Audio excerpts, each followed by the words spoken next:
আমতা গণধর্ষণ কাণ্ডে এখনও অধরা মূল অভিযুক্ত বরুণ মাকাল। তিনি এলাকায় তৃণমূল কর্মী বলে পরিচিত হওয়ায় গ্রেফতারি নিয়ে শুরু হয়েছে রাজনৈতিক চাপানুতর। শুক্রবার হাওড়ায় গিয়ে অবিলম্বে মূল অভিযুক্তদের গ্রেফতারের দাবিতে সরব হন বাম নেতারা। বিমান বসুর সতর্কতা, ধর্ষণের মতো ঘটনাকে রাজ্য সরকার যেন হালকাভাবে না নেয়। দৃষ্টান্তমূলক শাস্তির ব্যবস্থা না করলে এটাকে কখনোই কমানো যাবে না।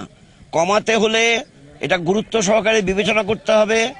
আর সরকারের পক্ষ থেকে ছোট ঘটনা হিসেবে না দেখে এই ধরনের ঘটনা মারাত্মক, তার সমাজে তার প্রতিক্রিয়া মারাত্মক এই হিসাবে দেখতে হবে এবং তার হিল্লে করার জন্য ব্যবস্থা নিতে হবে। এদিন দুপুরে উলুবেড়িয়া মহকুমা হাসপাতালে যায় বিমান বসুর নেতৃত্বে একটি প্রতিনিধি দল। সেখানেই চিকিৎসাধীন দুই নির্যাতিতা। বিমান বসু সহ ৩ জন তাদের সঙ্গে দেখা করেন। পরে চিকিৎসকদের সঙ্গেও কথা বলেন বাম নেতারা।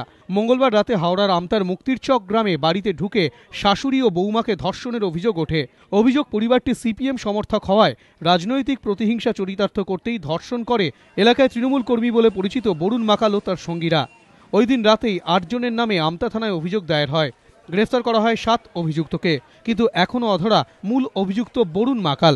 সুনীত হালদার, এবিপি আনন্দ, হাওড়া।